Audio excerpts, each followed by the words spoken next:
I want to specifically thank Ben Appleby for suggesting this case. Ben, I agree with you. This man is one of the most dangerous psychopaths I've come across. Now on with the video. Ben Field is one of the most heartless, calculating and manipulative people I've covered on this channel.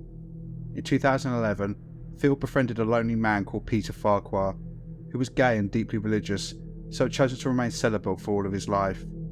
However, as he entered his twilight years, he was increasingly scared of spending his old age alone. Field professed his love for Peter and wormed his way into his life, using this man's fear against him. Over the next 4 years, Field manipulated, abused, and gaslit Peter. On at least 50 occasions, Field drugged Peter, in his own words, quote, for no other reason other than it was cruel to upset and torment Peter, purely out of meanness. This turned a former university lecturer into a shell of his former self, a man who was terrified he was losing his mind. Money was a big motivator for Field, but not as important as him exerting power and control over another human being, and he filmed Peter in his confused, drugged state for his own amusement. Eventually, Field tired of Peter, and in October 2015, plied him with alcohol and suffocated him. Field then immediately began seducing a vulnerable and lonely 81-year-old neighbour of Peter's called Anne Moore Martin, who he also manipulated for her money, and who was likely also drugged, and he was planning to murder. He drew up a list of 100 potential victims who he was working his way through, and wrote about his fantasies about killing 50 people in a single night. Ben Field was eventually convicted for his role in the death of Peter Farquhar, and received one of the longest sentences for a single count of murder in UK criminal history. This was to reflect the absolute inhumanity and calculation of this psychopathic killer, who was clearly working his way up to becoming a serial killer. However, as we will discuss, it's possible he'd already achieved this. Welcome to Evil Among Us.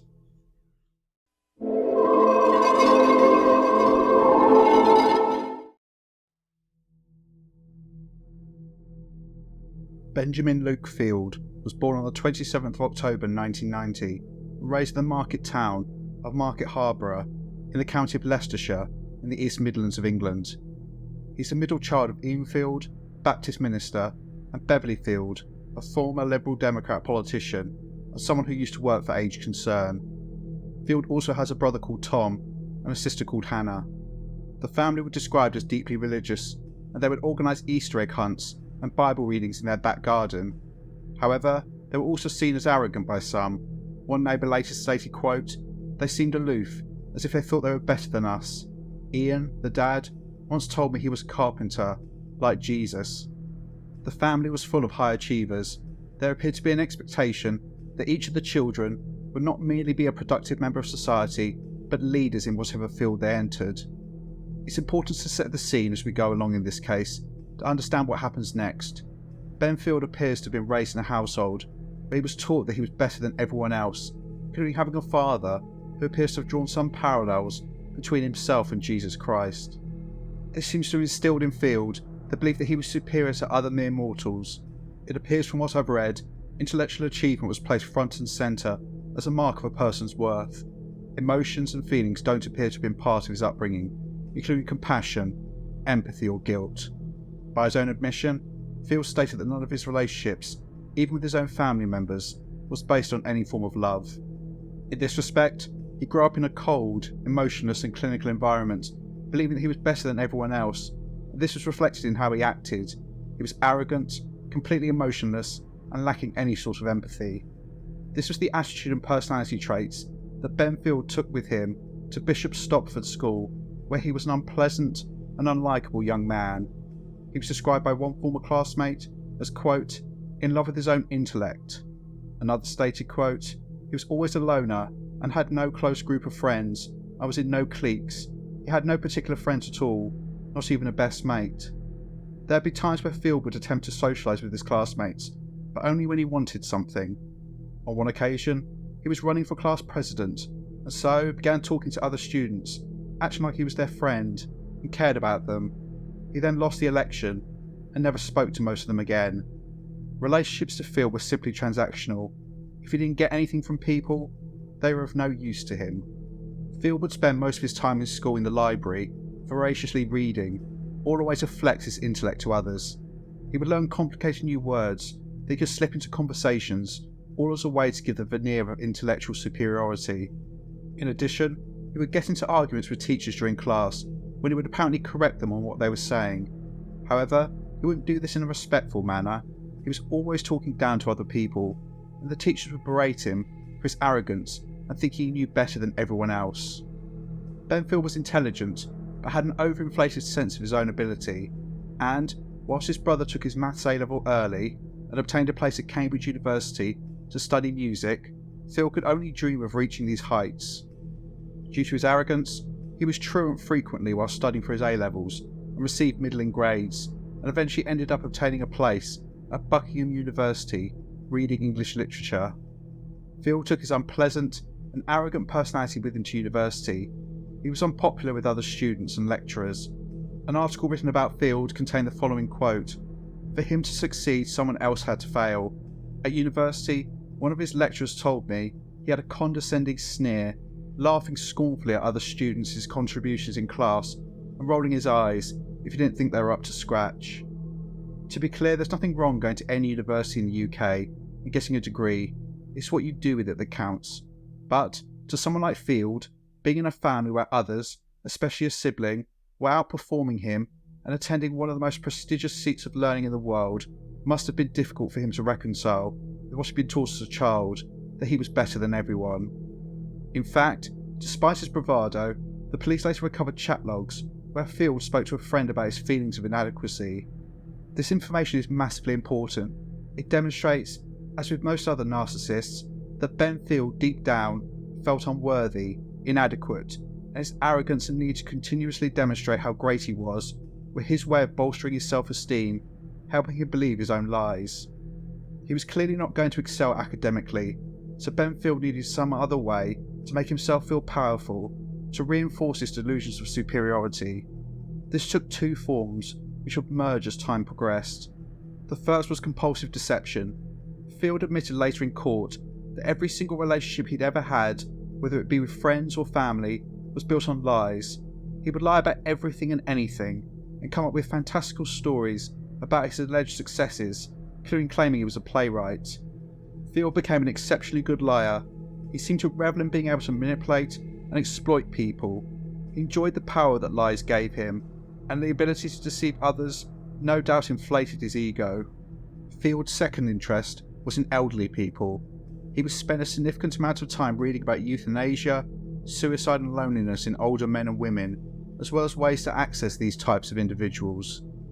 These two threads combined to Ben Field deciding that, in lieu of academic excellence, the way he was going to prove how superior he was and to gain power over people was to target and exploit the elderly.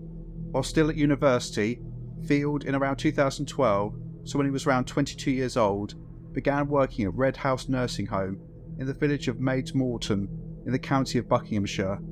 Instead of looking after the vulnerable residents, Ben Field began to abuse them and would film his behaviour.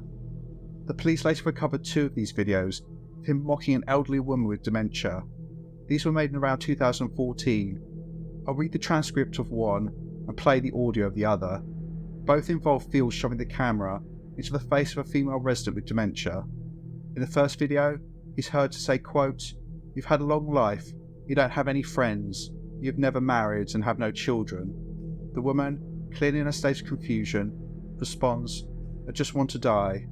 To which Field replies, "You've got the right to do anything you want. You've got the right to die." This is the audio of the second clip. Good morning. You seem a little bit out of sorts to me.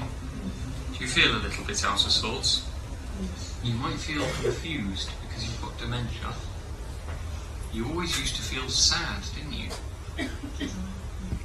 And why do you think you felt sad a lot of the time? Is that because you were always lonely? I expect so. And do you feel lonely now? Yes. Sit back down. Why did you feel lonely? Because I haven't got anyone. You haven't got anybody? Yes. And you don't have any friends? No children? Why is that?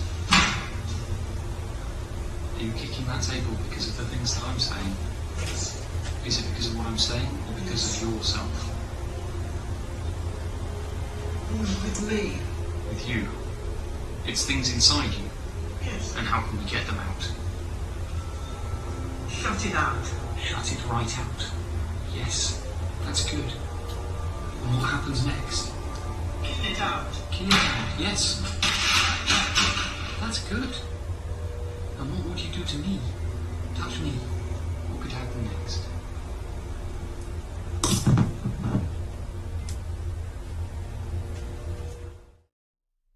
Ben Field filming his crimes and documenting them in written form was part of his arrogance. He couldn't help but catalogue his exploits. His record would eventually be his downfall, but instead of seeing his behaviour as the pathetic actions of a weak man who could only feel powerful by exploiting the most vulnerable, Field considered everything he did as further evidence of his superiority. Another reason why Field apparently wanted to work in a care home was to be around death. He gleefully wrote online about residents who had died and said, quote, "I laid out like 12 bodies. I've literally put people in a bag and zipped them up." We'll never know when Ben Field began having homicidal fantasies, but I assess that his desire to be around death was likely an indicator that he was already thinking about this. His time in the care home, I think, was not only a way for him to feel powerful by abusing the vulnerable residents, but also an information gathering exercise, working out how the authorities respond to the death of an elderly person, who notices when they pass away, etc. I have no doubt that Ben Field targeting the elderly was with a specific awareness that if he killed them, less questions would be raised, and he would be more likely to get away with his crimes. I presented things slightly out of sequence, but I believe it was necessary to outline the content of the videos shot by Ben Field to show his level of evil, his contempt for other human beings, the sick kick he got from tormenting the elderly. However, by the time he made these videos, in around 2014, Field had already wormed his way into the affections of another vulnerable and lonely man, Peter Farquhar, who would also film abusing, drug, and eventually murder, all part of his twisted, sick plan to wield power over another human being to prove how intelligent he was, all the while reveling in manipulating and tormenting people.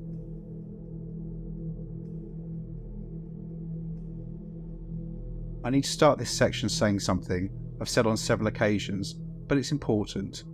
There are aspects of this case which may raise eyebrows, including age differences between individuals and not seeing red flags. I need to point out that loneliness, especially fear of dying alone, can lead to people being desperate and potentially making decisions that are not in their best interests. Add to that, if you've never been loved by a partner before, you may be somewhat naive. Please keep this in mind when I discuss the main focus of this video, Peter Farquhar, and later when I discuss Anne Moore Martin. Both, from everything I've read, were very decent human beings who were simply lonely.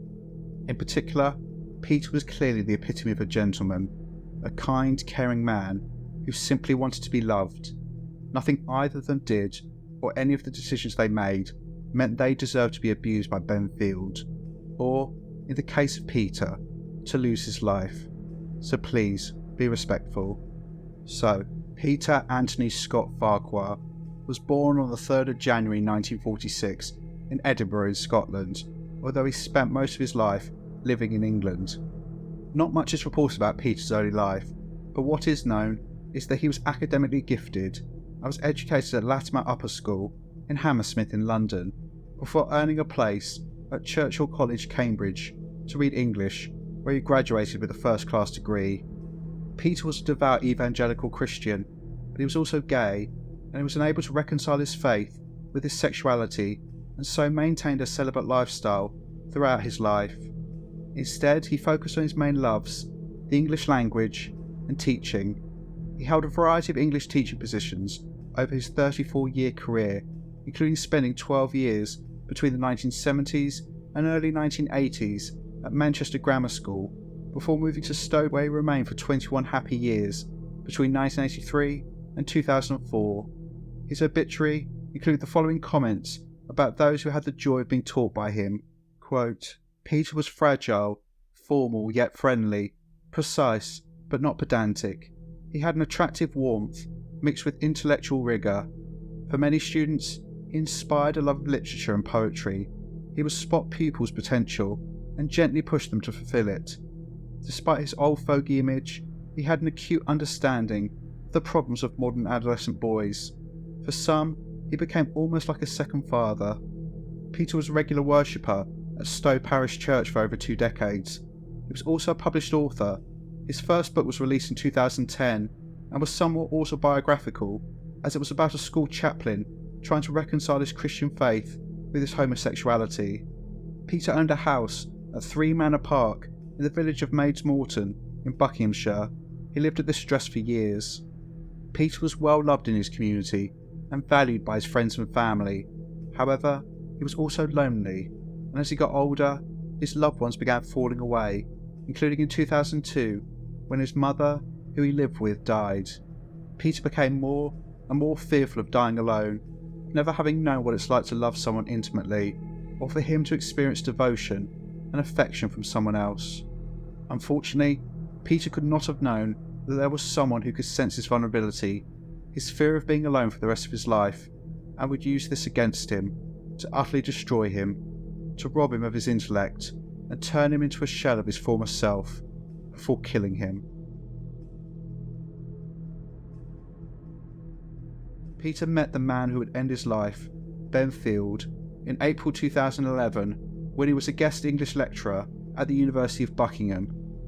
Peter wrote in his journal, quote, "I took my first lesson with a class at Buckingham University, a pleasant enough group, if not very responsive as yet, except for one clever, enthusiastic lad, Ben Field. He engages and helps make things work. He's a delightful young man." As I said earlier, narcissist that Field is, he couldn't help but document his planning and his crimes.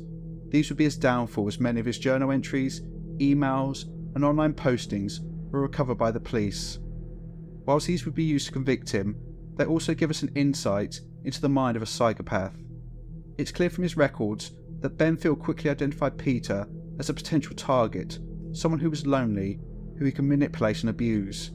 Soon after meeting Peter, Field wrote in his journal that he was a prime target because he was, quote, "lonely, retired early, rattles around the house, not really doing anything, filling his days." He also made his intentions explicit, writing, quote, "It is my own ambition, seeking to exploit Peter's desire for companionship." Field began grooming his victim. He picked up quickly that Peter was deeply religious and claimed that he too was a devout Christian. Obviously, nothing could be further from the truth, but Field did have aspirations of being in the church. He, like other psychopaths, wanted a position which involved him having power over people. Also, given that he clearly wanted to target the elderly, I've no doubt he saw the church not only as a place where he could control others, but also where he could have an abundance of elderly victims. He wrote online, quote, "I'm going to become a vicar and shit, just because I can outmaneuver the church." What he specifically meant by this is unclear, but I imagine he believed himself so superior that he could kill anyone he wanted in the congregation and be able to deflect any suspicion from himself.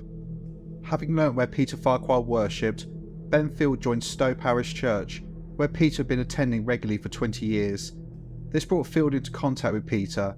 He would make a beeline to speak to him, but also to ingratiate himself with other members of the church community, specifically those he felt would not only enable him to form a closer bond to Peter, but in the long term give him a foot in the door to gain access to other elderly people. Over time, Field became a church warden, a volunteer for the church, and began the process to become an ordained vicar. This was a long con, which extended through 2012 and 2013. All through this time, Field was pretending that he was struggling with his own feelings of homosexuality and trying to get Peter to come to terms with his own sexual orientation. He hinted that he had feelings of attraction towards Peter that extended beyond friendship, all part of his deception. In reality, Field later reported to be entirely heterosexual, and from 2012 until his arrest in 2018 was in multiple relationships with women, often at the same time.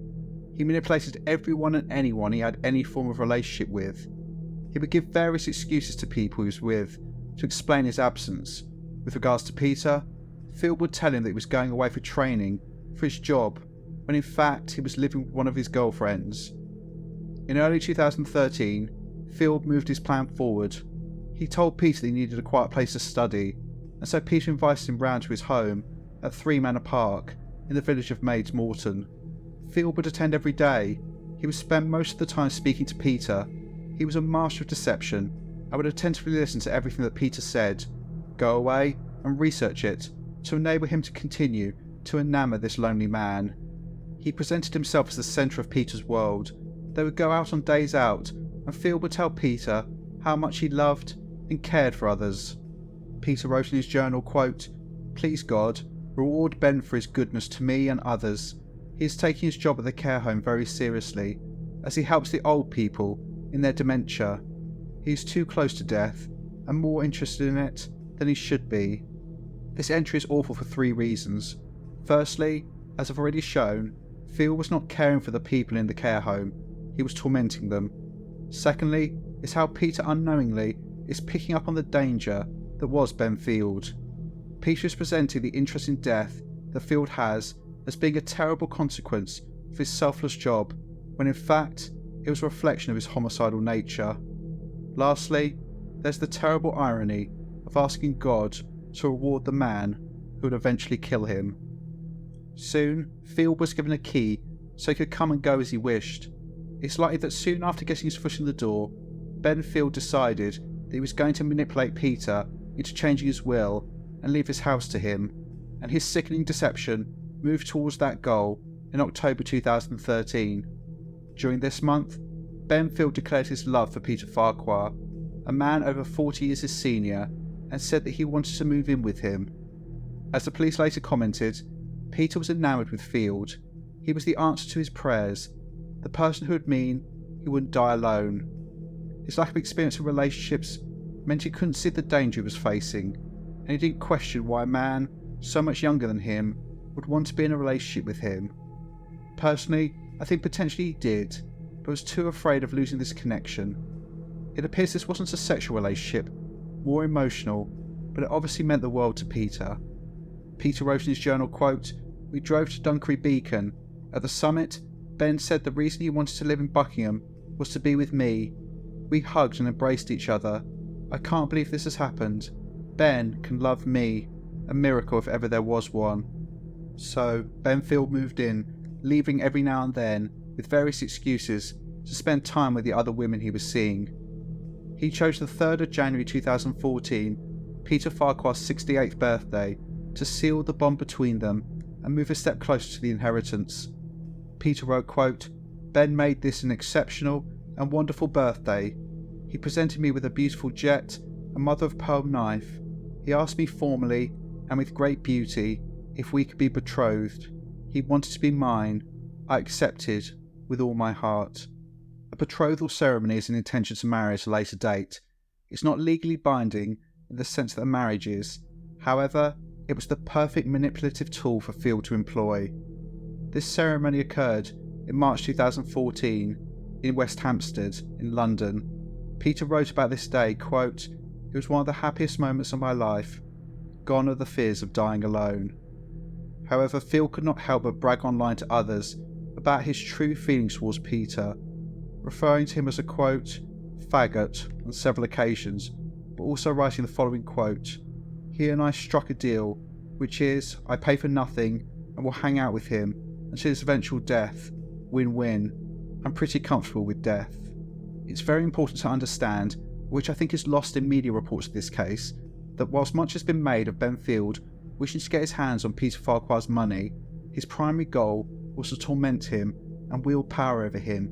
Financial gain was a happy bonus, but what drove Ben Field was abusing and manipulating those he considered weaker than him. This is why this man is so evil.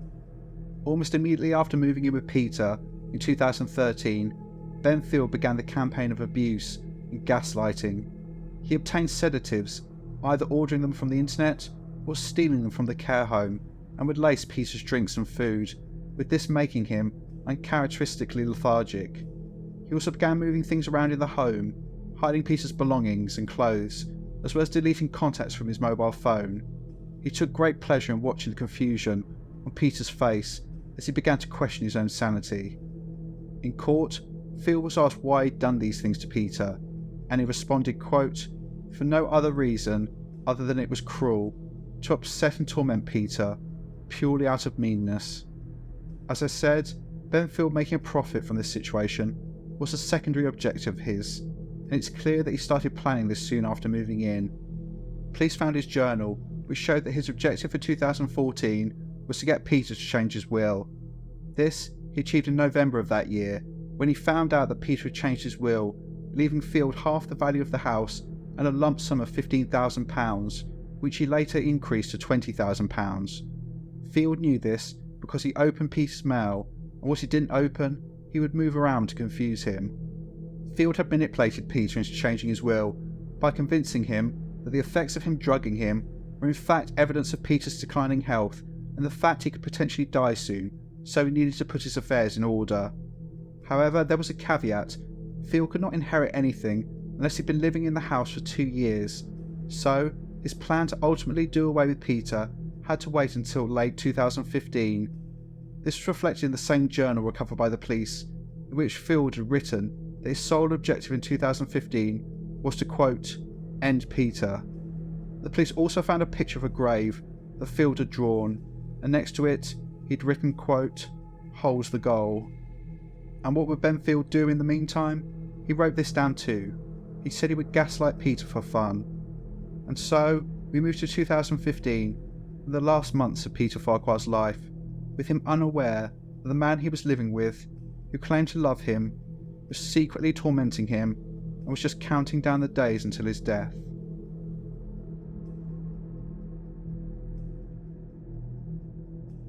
In 2015, Benfield continued to manipulate and abuse Peter Farquhar. Between the beginning of the year and his death in October, Field drugged him at least 50 times. This began predominantly with sedatives he'd bought on the internet or stolen from the care home he worked at, but as time progressed, he would buy hallucinogens, which caused Peter to suffer horrific and terrifying hallucinations. Field enjoyed publicly humiliating Peter.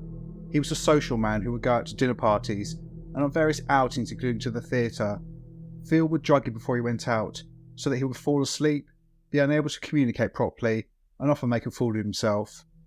Field would often accompany him, so he could watch this up close, revelling in the fact that Peter was becoming increasingly concerned there was something seriously wrong.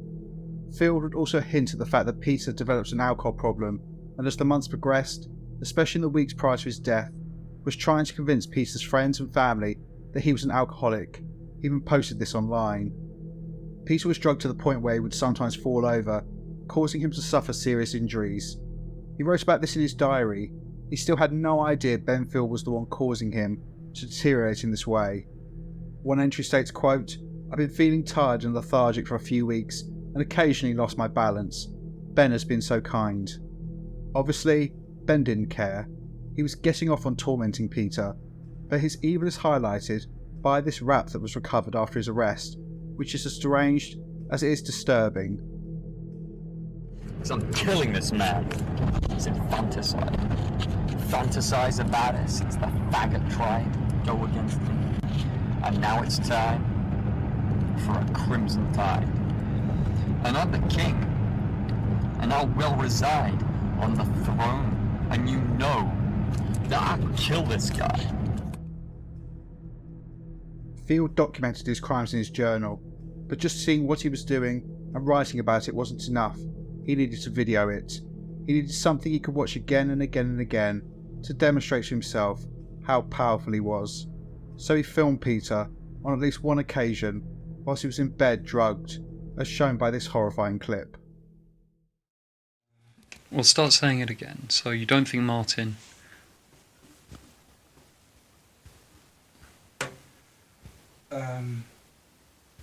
standing on some platform, Milton Keynes Central, holding some thing, saying, sorry, you can't go on this train.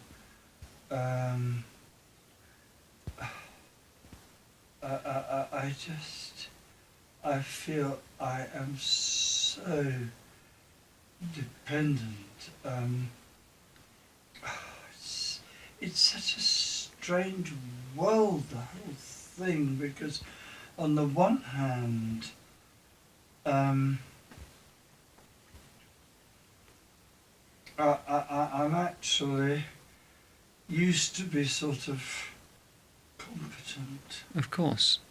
Of course.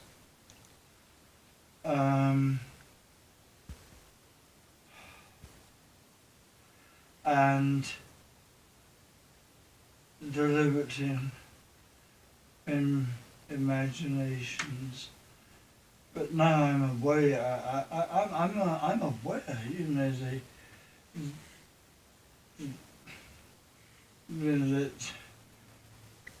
that they're exchanging very substantial amounts of money for you know, a glass or whatever, and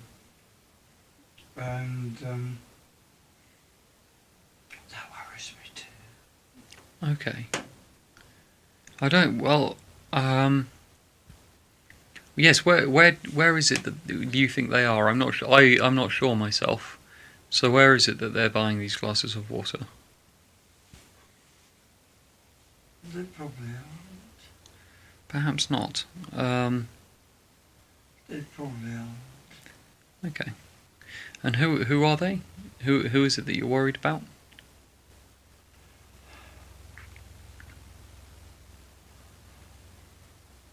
My how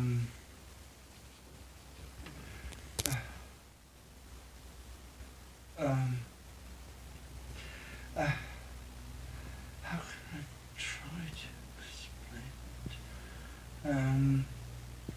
It's just so complicated.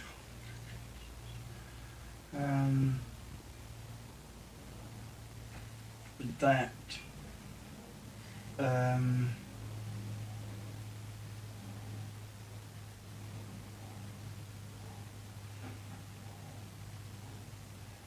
they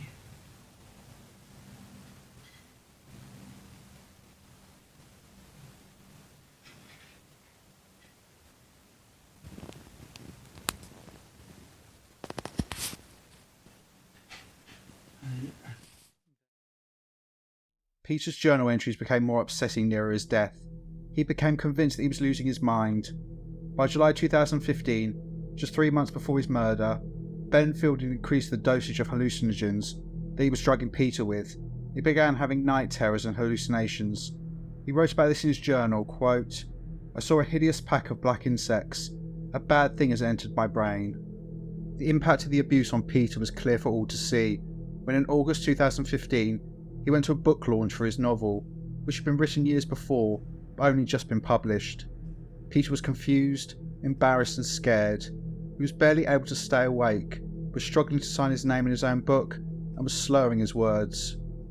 Field was there, revelling in watching the embarrassment and shame that Peter felt, knowing he had caused this. As an explanation, he continued to push the narrative that, behind closed doors, Peter was an alcoholic. Between April and August 2015, Peter Farquhar attended hospital several times due to falls he had, as well as occasions where he had been hallucinating or was so lethargic he was unable to function. He only stayed in hospital for a short time on each occasion and would improve before going home, where the drugging would begin again. However, remember, there was a caveat in Peter's will where Benfield would not inherit anything until he had lived with Peter for 2 years.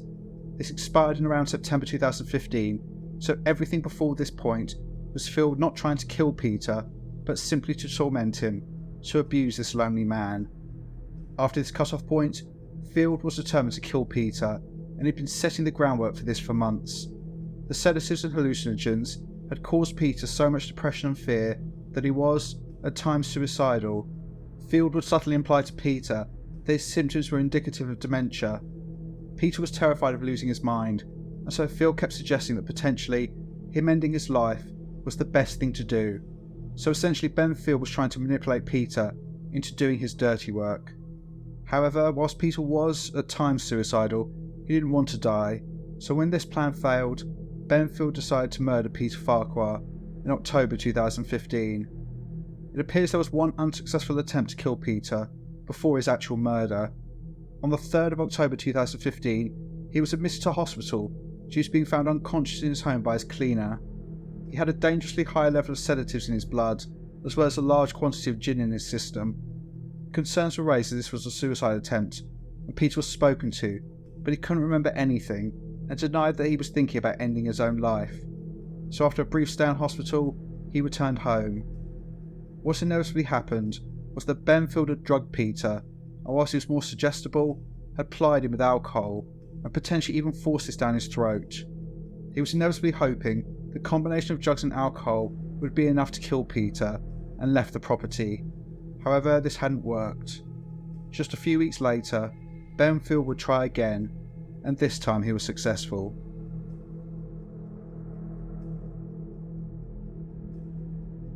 On the 26th of October 2015, the following call was made to 999 by Peter Farquhar's cleaner. Ambulance emergency. Is the patient breathing unconscious? Not conscious, no, it's not the clear at all. Peter? Okay, what's the address there, please? 83 Manor Park, Mates Morton. The police and ambulance attended, and they found Peter Farquhar dead in his home, sitting on his sofa. Next to him was a half-finished bottle of whiskey. Field's manipulation of others had been successful. The coroner ruled that Peter Farquhar died as a result of acute alcohol intoxication whilst drinking at home on his own.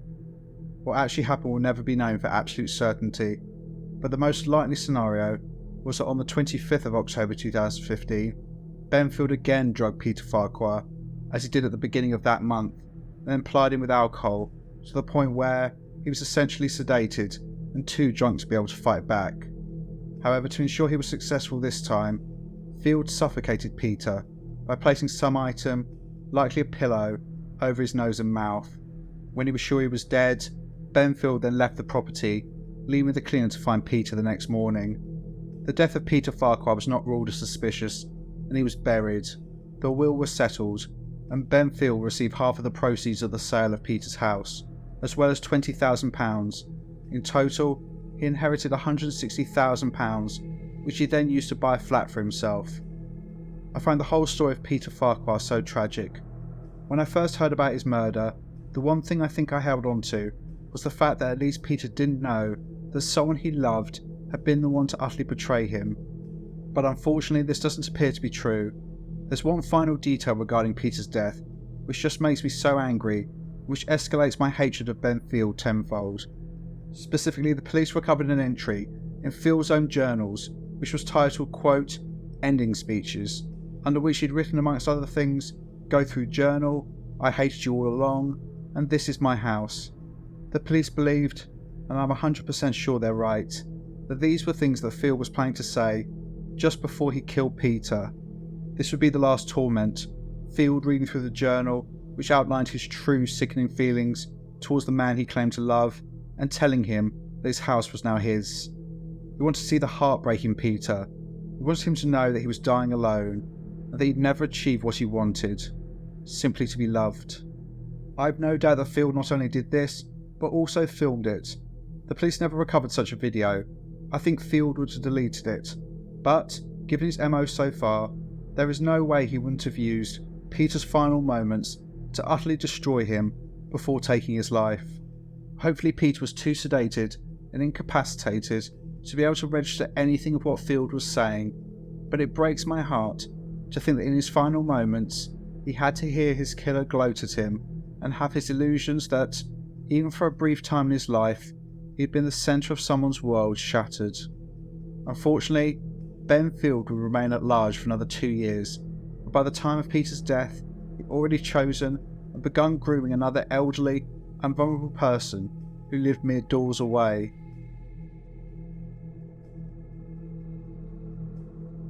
In around June 2015, Benfield had begun searching for another victim, another vulnerable person he could manipulate and torment.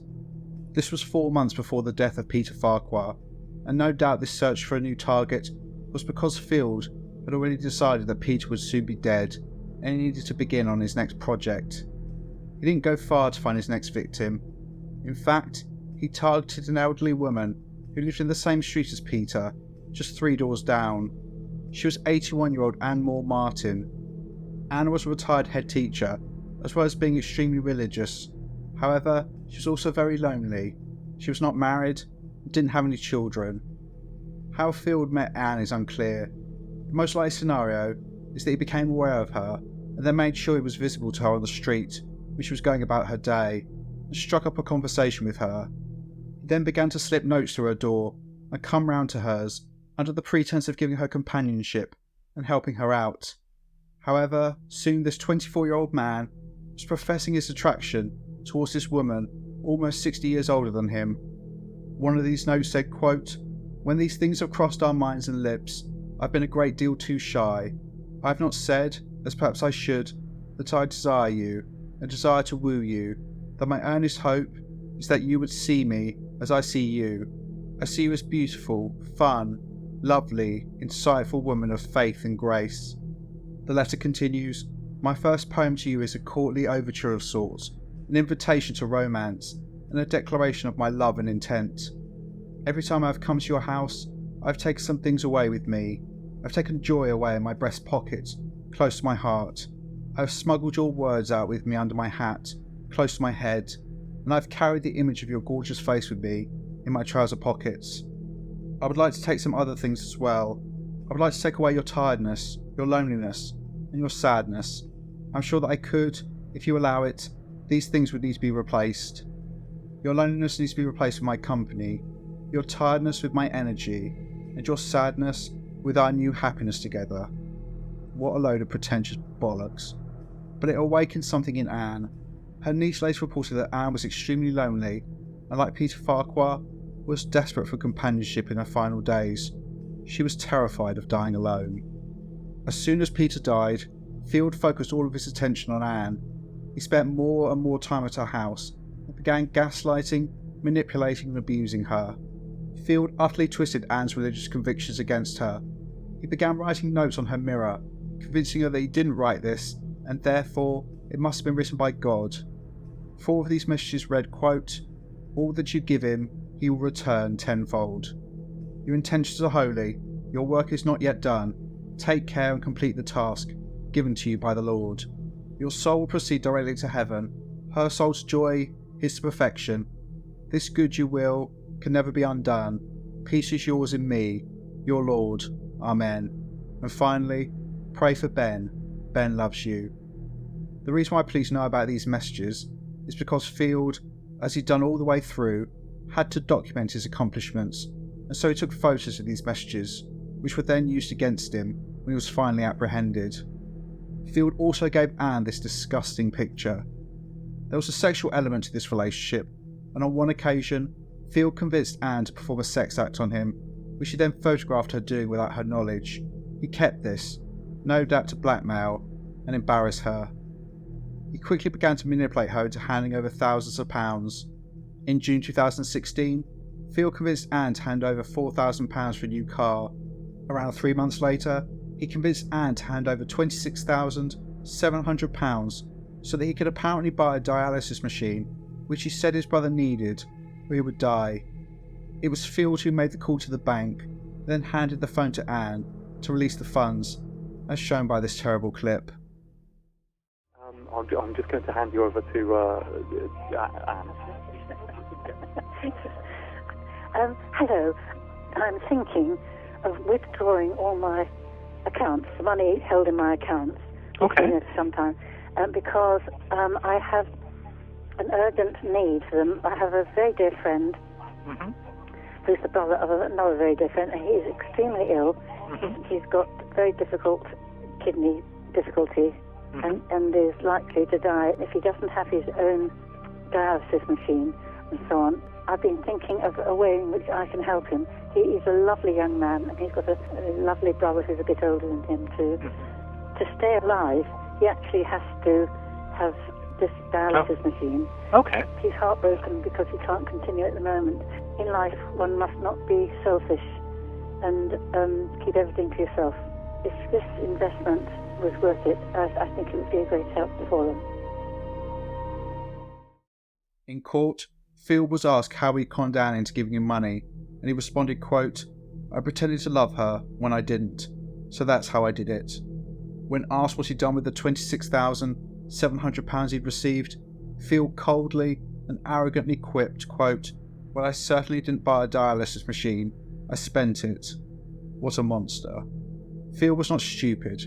He convinced Anne not to tell her family about him, as they wouldn't understand their love. In court, Ben Field was cold and detached when asked questions about Anne. Remember, he was professing his love to her, but in court, when asked about his true feelings about her, he responded that they were, quote, "very close to indifference." There's sufficient evidence, in my opinion, that Ben Field was planning to do exactly the same thing to Anne that he'd done to Peter.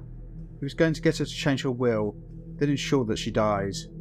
Police found handwritten notes of his, calculating how much he would receive from her death. Evidence was also found that he'd been researching methods of suicide. He'd been discussing this with Anne, convincing her that potentially this was something she may want to consider if her health began to fail. Benfield likely started drugging Anne towards the end of 2016. She has several contacts with doctors, and suspicions were raised about the presence of a young man during every contact, taking the lead in every phone call, and being there each time Anne had a medical issue. She also had at least one seizure, which led to her being admitted to hospital. I'm unsure of the exact date of this, but it appears that a carer found her in this state and called an ambulance. Field was there, and they were instantly suspicious of him, as he seemed less interested in getting help for Anne and more concerned about coming up with some story about why she was unwell that didn't involve any link to him. The beginning of the end for Benfield came on the 4th of February 2017, when Anne suffered a seizure. The following call was made to 999. The person making the call was the same carer who found her on the previous occasion, and he makes it plain who he thinks is responsible. Hello, what's happening there? I think she may well have had the similar sort of seizure she had last time. A seizure? And this is her home address? The 6 Manor Park, yeah. Yeah, okay. The person who was here last time has been here today. So we're concerned that this person may be administering something. You're concerned that whoever's been in today to see her has possibly given her something? Yes. When Anne was in hospital, her niece spoke to her. She'd already become aware of Benfield, but didn't know who he was or what role he played in her aunt's illness.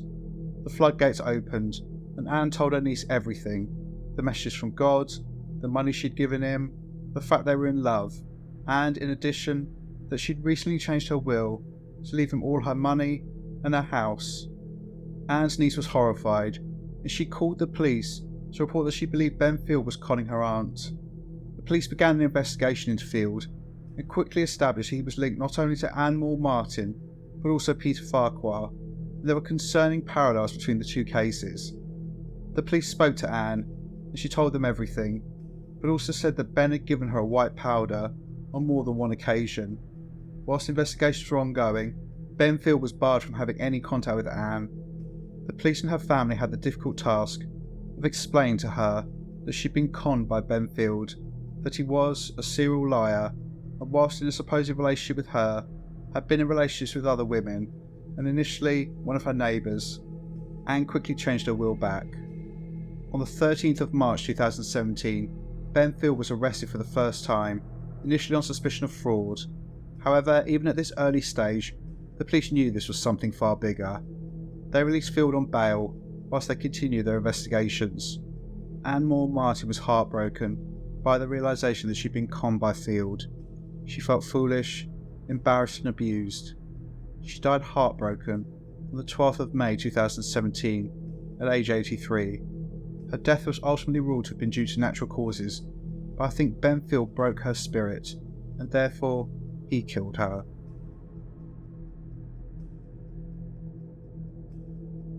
As part of Benfield's original arrest in March 2017, on suspicion of fraud related to Anne Moore Martin, the police seized a huge amount of material from Field's home as part of that investigation. This included his detailed notes and journals, which were a treasure trove of incriminating evidence. As the lead detective, DCI Mark Glover, stated, quote, "It wasn't in chronological order like most diaries. It was more like a notebook. There were his thoughts, ideas, what he'd done, all those kind of things. The amount of material we seized in house searches was phenomenal. It's not just what I call physical material, but digital material. As I said before, it was Field's arrogance and his need to document his crimes, which would be his downfall. Quickly, the seized evidence linked Anne Martin and Peter Farquhar, and there were clear parallels: the gaslighting, suspicions of drugging, changes of will in both parties. Things became more sinister the more they looked. Ultimately, the investigations of Ben Field by Thames Valley Police involved a huge team who operated under the code name Operation Naseby. They spent thousands of hours reading through his journals, watching the recordings he'd made, and unpicking his lies and his cold, calculated offending. The police re-examined the investigation into Peter Farquhar's death and took the decision to exhume his body 2 years after he died. Toxicology results of hair strand tests showed traces of sedatives and hallucinogens, indicating that he'd been exposed to large quantities of these repeatedly in the months prior to his death. In addition, Ben Field's fingerprint was found on a glass in the room where Peter's body had been found, which he'd apparently used to drink the alcohol that killed him. This suggested that Peter had not been alone at the time he died. However, it was his own words and writings which were Ben Field's undoing, things like his disgusting rap, and his picture of a gravestone, and explicit comments that he wanted Peter Farquhar dead. Finally, the police decided they had enough evidence, and Ben Field was arrested just before 6:30 AM on the 18th of January 2018. This arrogant little shit yawned while sat in the back of the police van and said, quote, "I think I'll get away with most of it." Clearly, this poor excuse for a man thought he was so clever that he would easily talk his way out of it. He was wrong. The police presented everything, and Field had no answer. He gave no comment responses to the questions asked of him in interview. However, the Crown Prosecution Service decided there was enough evidence to charge Ben Field with the murder of Peter Farquhar, as well as conspiracy to murder Anne Martin, attempting to murder her, as well as defrauding both of them. He was remanded into custody to await his fate in court. Ben Field pleaded not guilty to the murder of Peter Farquhar, as well as conspiracy to murder and the attempted murder of Anne Martin. He did plead guilty to frauds related to both of them, specifically gaining £160,000 from convincing Peter to change his will and trying to obtain Anne's £300,000 home, as well as him receiving £30,000 for a car and a fictitious dialysis machine from her. It's important to point out that Ben Field also stood in the dock, charged with burglaries related to other elderly people. He pleaded guilty to these offences, but I'll leave discussing these crimes until the next section, where I'll outline concerns that Field had targeted other elderly people, as well as questioning whether he'd already achieved his obvious fancy of becoming a serial killer. But for now, I'll focus on the crimes against Peter and Anne. Field's trial began at Oxford Crown Court on the 1st of May 2019 and lasted 10 weeks. The prosecution methodically presented the evidence in this complex case. They showed the way that Ben Field manipulated both Peter Farquhar and Anne Martin, getting off on the power he wielded over both of them. The jury was shown the contrast in the diaries of Peter and Field, with Peter writing about his love for his new companion and his hopes for the future, whilst Field was documenting the systematic abuse of this vulnerable man and drawing a grave with, quote, "holds the goal" written next to it. Arrogant statements such as Field telling the police that he thought he'd get away with most of his crimes also came back to haunt him. Ben Field gave evidence during his trial. This was bizarre, as Field essentially confirmed everything the police were saying about him. He stated that he manipulated both Peter and Anne, and that he specifically drugged Peter, and he appeared extremely proud that he was a practiced liar who lived his life by deception. Field showed absolutely no remorse or concern for either Peter or Anne whilst giving evidence. He showed himself to be a cold, calculating killer. I've read a few articles which question the defence strategy in this case. I think this is missing the point. Defence barristers in murder cases are extremely experienced legal professionals with years of training. They know what they're doing. However, they cannot control everything, including a client who is a narcissist and who's desperate to demonstrate to everyone how intelligent he is. I imagine that Ben Field was an extremely difficult client. He was inevitably thoroughly briefed on what to say and what not to say, but probably, arrogantly, got on the stand and did what he wanted to do, show off. This thankfully helped seal his fate. His demeanour, callousness, and the weight of the evidence against him meant that on the 9th of August 2019, the jury found Ben Field guilty of the murder of Peter Farquhar. Unfortunately, they were unable to reach a unanimous verdict regarding him attempting to murder Anne-Maure Martin or conspiring to end her life, and so he was acquitted of these offences. I find this really upsetting. However, I've seen there was far less concrete evidence regarding Anne's case, but, as I've said, in my mind, he essentially killed her by destroying her spirit and breaking her heart. On the 18th of October 2019, Ben Field was back at Oxford Crown Court before Mr Justice Sweeney for sentencing. This had given time for psychiatric reports to be completed. Justice Sweeney referenced these documents in his sentencing remarks, which indicated that Ben Field displayed traits of narcissism and psychopathy.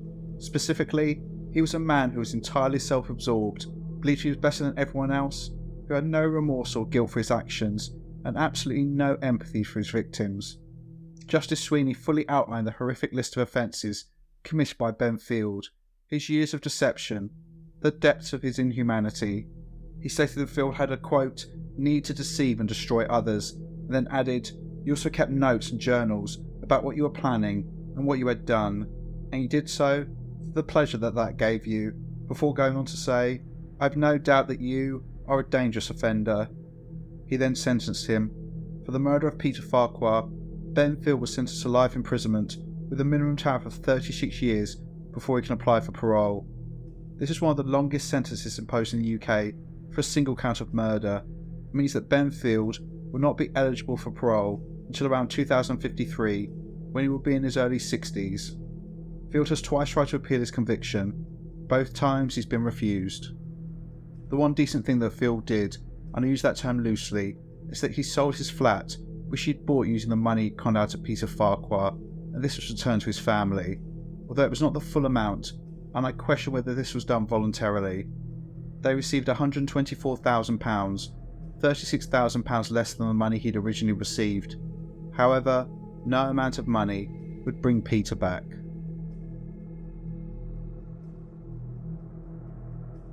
Disturbingly, the police recovered a list of 100 names that Ben Field had compiled. This was his list of future victims, and included elderly people from the care home, from the church, and even his own family members, who was apparently going to abuse, drug, and kill one by one.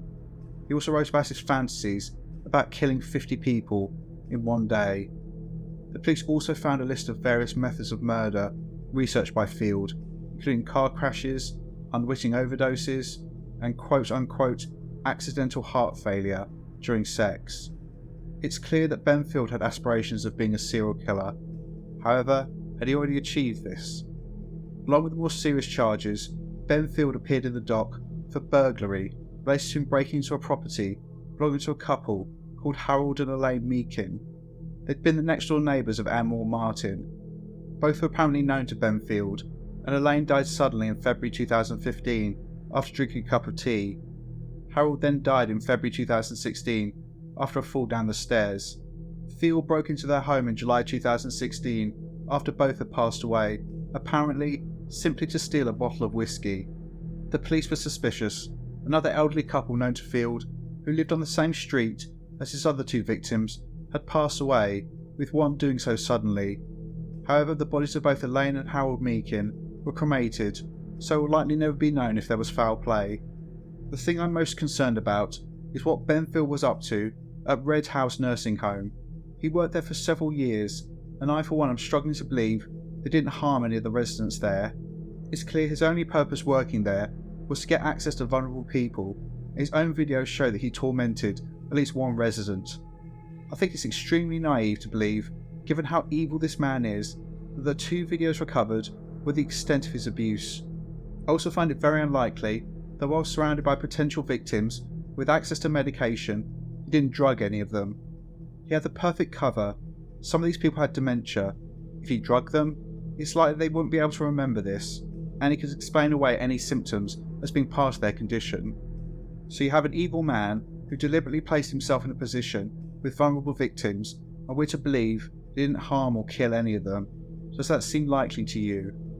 The issue with Field is his typology of victim. He chose elderly people, and so, if they died, it's likely their deaths would have been put down to natural causes. So who's to say whether any of the elderly people he knew, in the community, or in the care home who died, were amongst his victims. The police were able to identify at least 2 other potential victims who were still alive. One of them, Elizabeth Zettel, became the oldest witness to give evidence at a criminal trial in the UK at the age of 101. She lived a short distance away from both Peter Farquhar and Anne Moore Martin. She was befriended by Field, and the police were able to determine that he'd obtained a key to her house without her knowledge, and also a copy of her will. Again, she had no idea about this. It seems that Field was in the early stages of planning to get her to change her will, and then, inevitably, he would have killed her. The other person was a friend of Peter Farquhar's called Jonathan Elliman, who was 83 years old. Field was convicted of breaking into his property to steal antique rifles. Again, it seemed he was grooming him as a potential victim.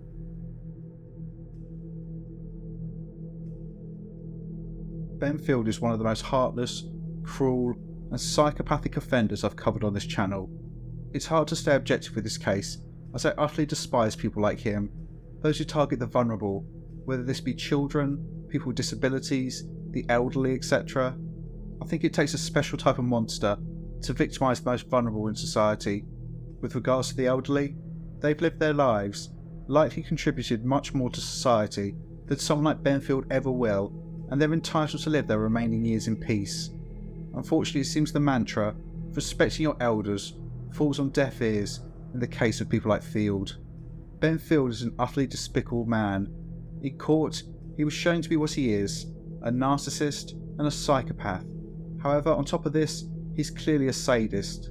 He was a man who grew up in an environment where it appears that a belief of superiority over others was common. Simply being born into his family meant he was entitled to look down on other people. Respect and admiration was not something to be earned, it was something he was entitled to, and others should recognise it. However, deep down, as he admitted online, he felt inadequate. His brother ended up at Cambridge. He got middling grades at A-level. I imagine that his classmates were quite pleased that this arrogant, self-absorbed idiot who would disrupt classes just to make himself feel important had failed. His failure, I think, likely meant that he felt embarrassed, and his feelings of inadequacy increased. Potentially within the home, all talk was about his brother. Look how he's doing. The need to prove to everyone, especially himself, how powerful and superior he was increased, and he decided to show everyone just how intelligent he was. How Phil came to see the elderly as a target is unclear, but I imagine it began with his experiences with his father, who was a minister. This would have brought him into contact with church congregations. I've been around these same types of people, and it always struck me how elderly the majority of these people were, and also how many of them were just looking for comfort. Obviously, I didn't think, wow, I could exploit these people, but my mind doesn't work the same way as Ben Field. I think this is where he started. He realised that some of these people were desperate. They had no one, and were just looking for answers.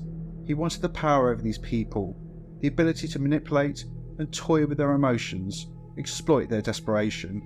He positioned himself in a care home and abused the residents. How clever he must have felt, getting his foot in the door, smiling sweetly, pretending to care, when all the while his whole intention was to use these vulnerable people to bolster his self-esteem. I imagine that Phil got a massive kick from watching the distress in these patients' faces, knowing they would likely not remember the abuse, and therefore be unable to report it. Whilst we see Ben Field for who he is, a weak, pathetic coward of a man who, in order to make himself feel big, targeted the most vulnerable, to him, every lie, every time he abused the residents at the care home, increased his feelings of superiority. The man was, in his own mind, an absolute genius. He was doing this right under people's noses, and no one was any the wiser. How stupid were they? How clever am I? So he sniffed out vulnerability and came across Peter Farquhar. As I said before, this man was nothing less than a gentleman, and Phil took his fears and used them against him. Peter was not a man who simply wanted to be loved. He was, to Field, a project, someone to use, abuse, and utterly destroy. He loved the fact that this man feared he was losing his mind, and he was the cause of it. His sadism was so extreme that I have no doubt, as I said, that Peter's final moments involved this monster looking him in the face and telling him that everything was a lie. One last indignity, one last stab in the heart. He then moved on to Anne Moore Martin. Financial gain with her became more of a focus as he realised just how much money he could make from his crimes, but at the core of his offending was the need to control, to abuse, to manipulate. He exploited her faith, posting messages from God on the mirror. He then sat back and watched with glee as she utterly fell for his deception. Unfortunately, I was unable to include clips of Ben Field at the police station, as this footage is in a documentary that I cannot take clips from. I will leave a link to it in the description. But his arrogance just oozes from him. He doesn't show any emotion and saunters around without a care in the world. No doubt in his head he thought, I'm smarter than everyone. The police are idiots. They've arrested me. I can just talk my way out of this. Also, while I'm at it, the BBC did a drama on this case called The Sixth Commandment. I'll leave a link to that in the description as well. Field had to document his crimes. There was no point in any of this if he couldn't catalogue how smart he was. No doubt he reread these documents and watched videos of himself abusing the vulnerable again and again and again to keep reinforcing to himself how much of a god he was. But these trophies would be his undoing.